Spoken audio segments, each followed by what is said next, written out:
जय श्री श्याम, जय मनोना धाम। आप सभी श्याम भक्तों का स्वागत है एक नई वीडियो में एक ताज़ा अपडेट के साथ। तो इस वाली वीडियो में उन श्याम भक्तों के लिए बहुत ही महत्वपूर्ण जानकारी हम देने वाले हैं जो श्याम भक्त 25 नवंबर से लेके 25 दिसंबर तक आ रहे हैं या फिर आना चाहते हैं, और जो श्याम भक्त यहाँ पर पहली बार आ रहे हैं या फिर पहली यानी कि कई बार आ चुके हैं और यहाँ पे दूसरी तीसरी बार आ रहे हैं, तो उन श्याम भक्तों के लिए तो बहुत ही महत्वपूर्ण जानकारी हम देने वाले हैं। जैसे कि महाराज जी अभी के टाइम पर बैठ रहे हैं, नहीं बैठ रहे हैं, 25 नवंबर से लेके 25 दिसंबर के बीच में महाराज जी कब कब बैठेंगे, कब कब नहीं बैठेंगे। क्योंकि दोस्तों आप अलग अलग राज्यों से, अलग अलग शहरों से, दूर दूर से यहाँ पे आते हो। अगर महाराज जी यहाँ पर आपको ना मिले और यहाँ पे आपकी जो भी समस्या है, जो भी आपकी मनोकामना है वो पूरी ना हो, तो यहाँ पर आपको यानी कि पछताना पड़ेगा आकर। तो इससे बचने के लिए आपको करना क्या होगा, वीडियो को शुरू से लेकर एंड तक देख लेना। इसके साथ साथ और भी बहुत सारी महत्वपूर्ण जानकारी हम देने वाले हैं, जैसे कि मनोना धाम आपको कैसे आना है, कहाँ पे ये पड़ता है, कौन से इसके नज़दीकी रेलवे स्टेशन है,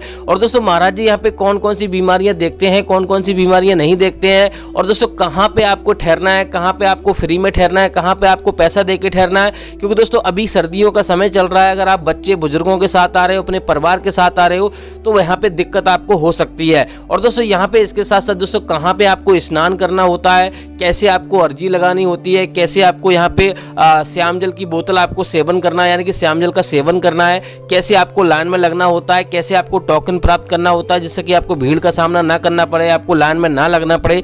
बहुत सारी महत्वपूर्ण जानकारी आपको मिलने वाली है। क्योंकि दोस्तों अगर आप एक बार मनोना धाम आ गए तो यहाँ पर आपको 100% फायदा होगा। क्योंकि दोस्तों बड़ी बड़ी बीमारियां, बड़ी बड़ी यहाँ पे समस्याएं दूर होती हैं, और लोग 4-5 हज़ार किलोमीटर दूर से आते हैं। आप समझ सकते हो कि नेपाल, अलग अलग राज्यों से, अलग अलग देशों से लोग यहाँ पर आते हैं। तो यहाँ पर हर किसी का कल्याण होता है, हर किसी का फायदा होता है, इसीलिए यहाँ पे लोग आते हैं, और इसी वजह से इतना चर्चित में है। इतने दिनों में जब से यहाँ पे प्रसिद्धि हासिल हुई है, तब से इतना ज़्यादा विख्यात हो चुका है, इतना बड़ा मंदिर बन चुका है, इतनी ज़्यादा प्रसिद्धि यहाँ पे हो चुकी है कि आप जान नहीं सकते। तो यहाँ पे आप देख सकते हो, सबसे पहले आपको यहाँ पे जब आओगे तो आपको श्याम जल की बोतल आपको खरीदनी है। इस वाली दुकान से 20 से 25 रुपये में आपको श्याम जल की बोतल मिल जाएगी। लेकिन दोस्तों पहले बात कर लेते हैं कि यहाँ पर आखिर मनोना धाम पड़ता कहाँ है। आपको विशेष ध्यान रखना है, उत्तर प्रदेश राज्य के बरेली जिला में पड़ता है और आंवला इसकी तहसील है। तो अगर आप ट्रेन से आ रहे हो तो आपको सबसे पहले बरेली आना है और उसके बाद आपको आंवला आना है। बरेली से आपको डायरेक्ट ट्रेन भी मिल जाएगी और रोडवेज बस भी मिल जाएगी। ऑटो, ई रिक्शा, आप मान लो कार वगैरह से आते हो, वैन वगैरह से आते हो, वो भी आपको यहाँ पे मिल जाएगी। अगर आप प्राइवेट करना चाहते हो तो वो भी आपको मिल जाएगी। लेकिन दोस्तों आपको अगर मान लो अपनी गाड़ी से आ रहे हो, किसी से आ रहे हो, तब भी आपको यहाँ पे बरेली आना है। अगर आप दूसरे राज्य से आ रहे हो या फिर हमारे राज्य से ही आ रहे हो, उत्तर प्रदेश राज्य से ही आ रहे हो, तो आपको यहाँ पर आंवला आना है। सबसे पहले किसी से मालूम करोगे, कहीं से मालूम करोगे, तो पहले आपको बरेली ही बताएगा। क्योंकि दोस्तों बरेली एक बहुत बड़ा शहर है, बहुत बड़ा मंडल है और जिला भी है। तो आपको सबसे पहले बरेली आना है, और जैसे ही आप यहाँ पे आंवला आओगे, आंवला से लगभग 2-3 किलोमीटर की दूरी पर आपको ये मनोना धाम पड़ जाएगा। आराम से आप यहाँ पे पहुंच जाओगे। अब दोस्तों बात करते हैं पहला काम आपको क्या करना होता है यहाँ पर अगर आप आते हो।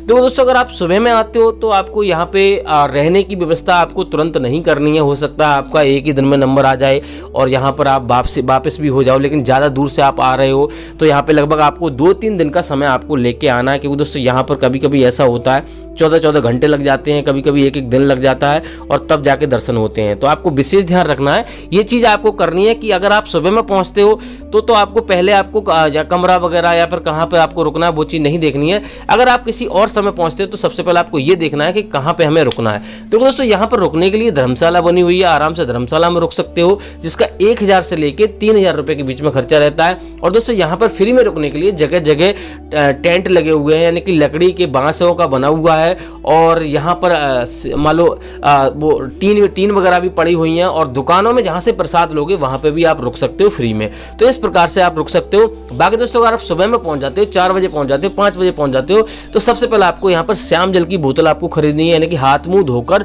अगर स्नान कर सकते हो, सक्षम हो स्नान करने में, तो आप स्नान करने के बाद आपको श्याम जल की बोतल खरीदनी है। 51 रुपये का प्रसाद आपको खरीदना है। श्याम जल की बोतल आपको 20 से 25 रुपये में आपको मिल जाएगी। यहाँ पे आप देख सकते हो इस प्रकार के यहाँ पे तंबू लगे हुए हैं लकड़ी के, तो इस प्रकार से यहाँ पे फ्री में रुक सकते हो। और दोस्तों बाकी दोस्तों यहाँ पे अर्जी फॉर्म आपको लेना है जहाँ से आप प्रसाद लोगे। तो एक मान लो 10 रुपये का अर्जी फॉर्म मिलेगा, 1 रुपये उसमें रखा हुआ आएगा, और यहाँ पे आपको लगभग 60 रुपये उसमें रखने होते हैं, तो 61 रुपये की अर्जी लगती है। तो आपको ये सारी चीज़ें करनी है। बाकी दोस्तों यहाँ पे सबसे पहले आपको लाइन में लगना है, महाराज जी की लाइन में नहीं लगना है, आपको मंदिर की लाइन में लगना है। बहुत सारे भैया गलती करते हैं कि मंदिर की लाइन में नहीं लगते हैं, महाराज जी की लाइन में लग जाते हैं। तो ये चीज़ आपको गलती नहीं करनी है, सीधा आपको महाराज जी की लाइन में लगना है और आपको यहाँ पर मंदिर की लाइन में लगना है। महाराज जी के दर्शन नहीं, पहले मंदिर के दर्शन करने हैं। मंदिर में ही आपको अर्जी लगानी है, मंदिर में ही आपको प्रसाद चढ़ाना है। ये चीज़ आपको विशेष ध्यान रखनी है। बाकी दोस्तों यहाँ पे मंदिर के दर्शन करने के बाद आपको सीधा महाराज जी की लाइन में आपको लग जाना है। महाराज जी की लाइन भी सुबह 4 बजे से लगना शुरू हो जाती है और मंदिर की लाइन भी सुबह 4 बजे से लगना शुरू हो जाती है। महाराज जी की लाइन में जैसे ही आप लगोगे तो महाराज जी लगभग 8 बजे से लेकर 9 बजे के बीच में धाम पर बैठते हैं और यहाँ पर आपको 1 घंटे में नंबर आ जाएगा, 2 घंटे में भी नंबर आ सकता है अगर भीड़ कम होती है। और पहली टोली में अगर आपका मान लो नंबर आ जाता है, 50-50 लोगों की टोली रहती है। तो अगर आप यहाँ पे लाइन में लगे हो, अगर आप मान लो किसी आपने मरीज को लाइन में नहीं लगा सकते हो, किसी स्वस्थ व्यक्ति को लाइन में लगा दीजिए। जब आपका नंबर आए तब आप उसको बुला लीजिए, कोई दिक्कत आपको होगी नहीं। बात करते हैं टोकन की, तो टोकन यहाँ पे सोलर प्लांट के नीचे जहाँ से धर्मशाला बनी हुई है वहां से आपको टोकन प्राप्त करना है।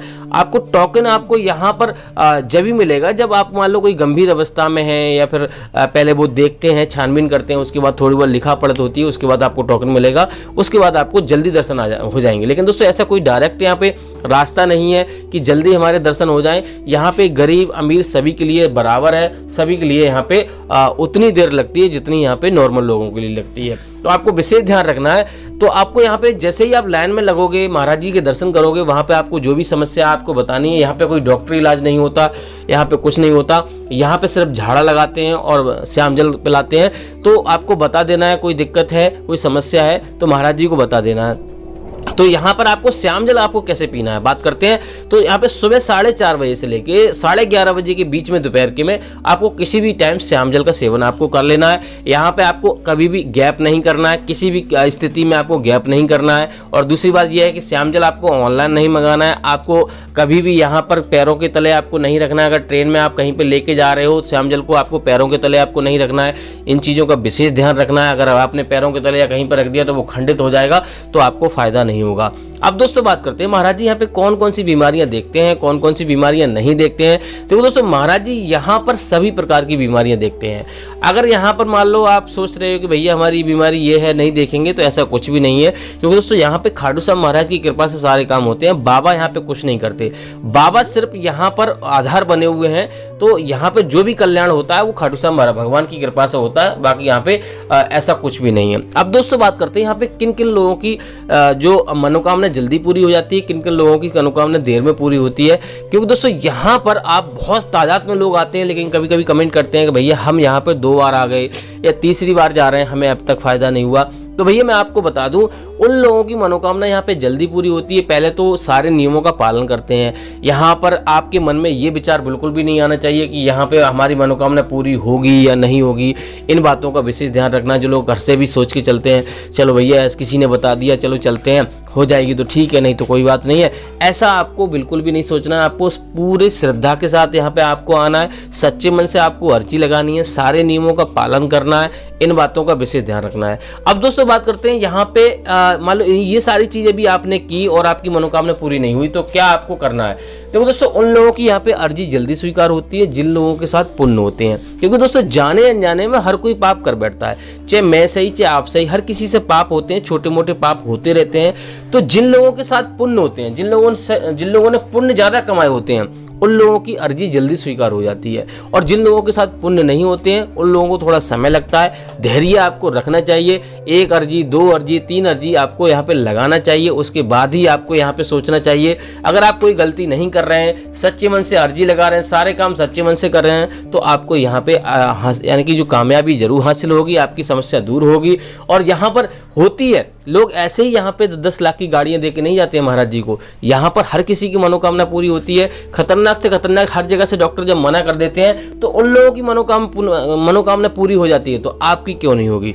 तो अब दोस्तों बात करते हैं महाराज जी यहाँ पे कौन कौन से धाम पर बैठते हैं, कौन कौन से धाम पर नहीं बैठते हैं। तो महाराज जी वेडनेसडे और थर्सडे यानी कि बुधवार और बृहस्पतिवार को धाम पर नहीं बैठते हैं। कोई बड़ा त्यौहार होगा, एकादशी का त्यौहार हो गया या कोई खास त्यौहार हो गया, तब महाराज जी यहाँ पे बैठते हैं। लेकिन आशीर्वाद उस भी दिन नहीं देते हैं, थोड़ा बहुत आशीर्वाद दे देते हैं। लेकिन दोस्तों बुधवार और बृहस्पतिवार को महाराज जी धाम पर नहीं बैठते हैं। इस बात का आपको विशेष ध्यान रखना है। इन दिनों को छोड़कर आप कभी भी आ सकते हो, आपको महाराज जी मिल जाएंगे। लेकिन दोस्तों आप हमारी वीडियो देखकर ही आइए, क्योंकि दोस्तों अचानक कहीं पे चले जाते हैं, कोई बात हो जाती है तो अचानक अपडेट आता है, तो आप फिर कमेंट करते हो भैया आपने तो कहा था बैठ रहे हैं, महाराज जी नहीं है, तो ऐसी स्थिति में ऐसा हो जाता है, इसलिए वीडियो आपको लगातार देखिए। अब दोस्तों बात कर लेते हैं यहाँ पे महाराज जी 25 नवंबर से लेके 25 दिसंबर के बीच में कब कब धाम पर बैठेंगे और कब कब धाम पर नहीं बैठेंगे। देखो दोस्तों यहाँ पर आप 20 दिसंबर तक आ रहे हैं तो महाराज जी यहाँ पे मिलने के चांसेस हैं, लेकिन दोस्तों रेयर केस में कहीं महाराज जी अचानक कहीं चले जाते हैं तो उसका हम अपडेट डेली देते हैं, तो हमारी वीडियो देखकर ही आइए। आपको कुछ और जानना है तो आप हमें कमेंट कीजिए, कुछ रह गया है वीडियो में तो उसका हम जवाब आप कमेंट के जरिए दे देंगे